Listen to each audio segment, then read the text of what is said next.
So good evening everybody, मैं सिर्फ आचार्य विश्वेंद्र आज कुछ आपसे डिस्कशन करूंगा रिगार्डिंग स्नेल्स लॉ। तो इसमें मान लीजिए आप दो मीडियम्स आपको दिए हुए हैं, this is medium one, this is medium two. यहाँ पे आप लाइट को इंसिडेंट करते हैं एंगल आई पे। तो मीडियम वन में लाइट के करेक्टरिस्टिक्स हैं lambda one, mu one, v one और एफ वन। वहीं पे मीडियम टू में करेक्टरिस्टिक्स हैं lambda two, mu two, v two और एफ टू। तो यहाँ पे lambda is the wavelength of light, v is the speed of light in medium, mu is the refractive index of medium and f is frequency of light। तो ये इसके terminologies है। तो यहाँ पे एक लॉ है जिसको which is called the Snell's law। According to Snell's law, mu1 sin I is equals to mu2 sin R। ये एक्सपेरिमेंट करके स्नेल्स ने देखा था, डिफरेंट मीडियम्स लिए, उस पर लेजर लाइट यूज करके डिफरेंट मीडियम्स पे उसको इंसिडेंट किया गया। फिर इंसिडेंस एंगल और रिफ्रैक्शन एंगल में रिलेशन देखा गया। तो फाइनली सारे एक्सपेरिमेंट्स को कंपाइल करने के बाद ये एम्पिरिकल फॉर्मूला आया कि mu1 sin I is equals to mu2 sin R hold होता है। इसको एक और फॉर्म में लिख सकते हैं, that mu1 by mu2 is sin R by sin I। एक और फॉर्म लिखा जा सकता है mu2 by mu1 is sin I by sin R। mu2 by mu1 को हम कहते हैं mu21 which is called refractive index of medium 2 with respect to medium 1। so this is regarding the Snell's law। इसी को एक दूसरे तरीके से भी कंपाइल कर सकते हैं, that lambda 1 by lambda 2 is v1 by v2 is mu2 by mu1 is sin I by sin R which is a constant। ये भी आप इसमें यूज कर सकते हैं इक्वेशंस में। सेकंड नंबर की बात। थर्ड चीज है यहाँ पर कि जो फ्रीक्वेंसी है लाइट का वो सेम रहेगा। Frequency does not change in refraction. जितना फ्रीक्वेंसी फर्स्ट मीडियम में था उतना ही सेकंड में है, क्योंकि फ्रीक्वेंसी डिपेंड करता है सोर्स पे। तो अगर सोर्स वही है और वो एक सेकंड में मान लीजिए 50 लाइट वेव्स एमिट कर रहा है, तो 50 वेव्स ही दूसरे मीडियम में पहुंचेंगी। तो frequency does not change on the medium, उस पर डिपेंड नहीं करता। नेक्स्ट है फ्रीक्वेंसी क्योंकि चेंज नहीं होता, तो इस वजह से colour, energy, momentum of photon does not change in refraction also. Next point इसी पे है कि जो स्पीड है, वेलोसिटी है, इंटेंसिटी है, एम्पलीट्यूड है, वो चेंज हो सकता है, क्योंकि कुछ एनर्जी अब्जॉर्ब हो सकता है सरफेस के मॉलिक्यूल्स के द्वारा, कुछ रिफ्लेक्ट हो सकता है। So these things can change, जबकि फ्रीक्वेंसी और फेस रिफ्रैक्शन में चेंज नहीं होता। So this is what we can conclude from these experiments. हो गया बेटा, नोट कर लिया? तो ये था regarding law of Snell's law of refraction which relates the angle of incidence and angle of refraction when light moves from one medium to another. हो जाएगा? आइए अब इस पे क्वेश्चन देखते हैं। तो मान लीजिए क्वेश्चन आपको दिया हुआ है कि ऐसा कोई इंटरफेस है और यहाँ पे मान लीजिए लाइट रे इंसिडेंट होता है। This is incident at an angle of 60 degree. इसका रिफ्रैक्टिव इंडेक्स मान लीजिए कुछ √3 है, इसका रिफ्रैक्टिव इंडेक्स मान लीजिए कुछ √6 है। यहाँ पे लैम्डा मान लीजिए 6000 एंगस्ट्रॉम है, यहाँ पे कुछ ये लैम्डा डैश लैम्डा मान लीजिए। यहाँ पे स्पीड मान लीजिए लाइट का v1 है, यहाँ पे स्पीड कुछ v2 है, ये एंगल मान लीजिए कुछ r, और इस तरीके से है। तो सबसे पहले फर्स्ट क्वेश्चन है यहाँ पे,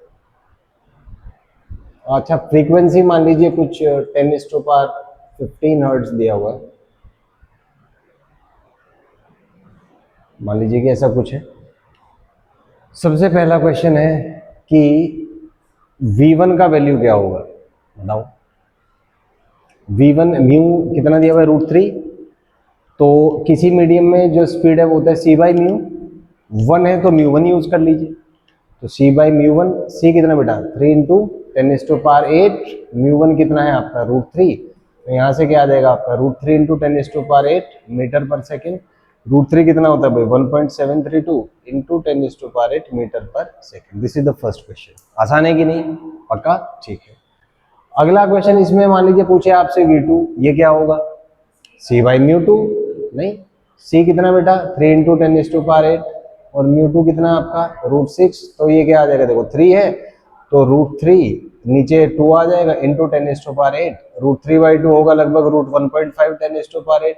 √1.5 लगभग 1.2 होगा, 1.2 का 1.44 होता है, थोड़ा सा ज्यादा, तो लगभग 1.21 इंटू 10⁸8 मीटर पर सेकेंड। इज दैट क्लियर बेटा?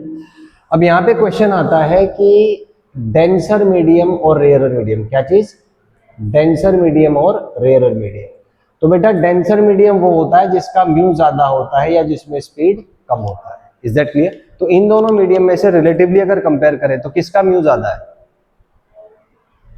सेकंड का। माने यहाँ पे डेंसर मीडियम कौन सा हो गया, सेकंड। क्यों हो गया, क्योंकि इसका म्यू ज्यादा है 1 से। Is that clear? और म्यू ज्यादा है माने स्पीड कम है, इसको ऐसे भी लिख सकते हैं। Is that clear? एक चीज। अच्छा, इसमें एक चीज होती है बेटा, रेयरर मीडियम। क्या चीज?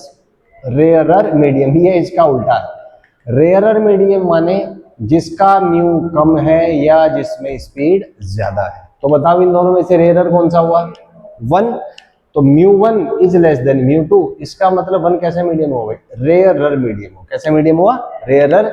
और ये रेयरर है बेटा, तो इसमें स्पीड ऑफ लाइट ज्यादा है। कैलकुलेशन से भी आप देख सकते हैं इसमें कितना है 1.732, इसमें कितना है भाई 1.2, बराबर है, ये चीज है। अच्छा, इसमें अगर आपसे पूछे कि बताइए लैम्डा का वैल्यू निकालो, तो क्या फंडा था बोलो? Lambda 1 by lambda 2 is equal to V1 by V2। 1 medium में कितना वेवलेंथ दे रखा है बेटा? 6000 एंगस्ट्रॉम। सेकंड में अपने को निकालना है, इसको लैम्डा मान लिया अपन ने, ठीक है जी। V1 कितना आया देखो, V1 √3 इंटू 10 की पावर 8, और V2 कितना आया √6, मतलब √3/2, मतलब √3 बाई √2 इंटू 10 की पावर 8, यही आया भाई। इससे इसको कैंसिल कर दो, √3 से √3 कैंसिल, ऊपर कितना आ जाएगा बेटा √2, तो क्या आ जाएगा 6000 by lambda is equal to √2। तो लैम्डा कितना भाई 6000 बाई √2। सोल्व करेंगे कितना 3, मतलब 3000 तो ये हो गया इंटू √2 एंगस्ट्रॉम। √2 कितना होता है 1.414, सो 3000 इंटू 1.414 एंगस्ट्रॉम। तो सोल्व करेंगे लगभग ये 4200 एंगस्ट्रॉम के आसपास आ जाए। इज दैट क्लियर बेटा? Is that clear? ये चीज है। नेक्स्ट आपसे पूछे बताइए सेकंड मीडियम में फ्रीक्वेंसी कितना होगा? फ्रीक्वेंसी चेंज होता ही नहीं, तो जो फर्स्ट में है वही सेकंड में होगा। फर्स्ट में कितना है भाई 10 की पावर 15 हर्ट्ज, तो इसमें भी कितना होगा बेटा 10 की पावर 15 हर्ट्ज, बराबर है। ये पैटर्न पूरा हो गया।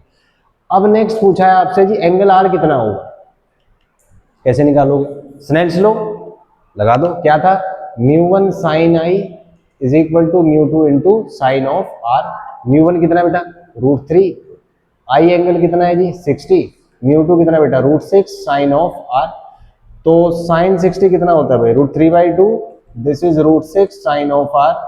√3 3, तो क्या आ जाएगा भाई 3/2 is equal to √6 into sine r. तो यहां से सॉल्व करेंगे साइन आर क्या आ जाएगा 3/√6 इंटू 2। तो इसको क्या लिख सकते हैं भाई √3, और √3 कैंसिल, √3/2 और ये 1/2। तो आर को लिखने का तरीका बेटा साइन इनवर्स ऑफ √3। अच्छा, इसको ना अंदर ही ले जाओ तो 4 हो जाएगा। तो ये आपका अच्छा √3 इंटू √3 होगा, ठीक है √3/2, हाँ ऐसे कर लो। तो 2 ये अंदर आके 2 का स्क्वायर 4 हो जाएगा, 4 इंटू 2 8। तो ये इसको लिखने का तरीका sine inverse of √3/8। Is that clear? ये ना थोड़ा सा डेटा मैंने रैंडम यूज किया। एंगल ऐसे आएंगे जो आपको आते होंगे, जैसे मान लो 1 आ गया, 1/√2 आ गया। लेकिन अगर ऐसा कुछ साइन आता है जिसका वैल्यू नहीं पता, तो उसको लिखने का तरीका उसको साइन इनवर्स की फॉर्म में लिख देते हैं। किसकी फॉर्म में? Sine inverse. आगे पढ़ोगे क्लास 11 में, ये मैंने अभी बता दिया, ठीक है जी। ये हो गया। अच्छा, एक चीज बताओ,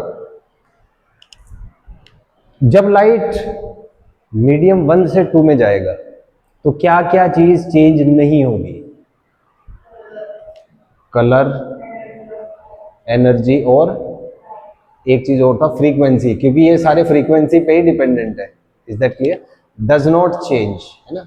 अच्छा, इसका अगला क्वेश्चन क्या क्या चेंज होगा?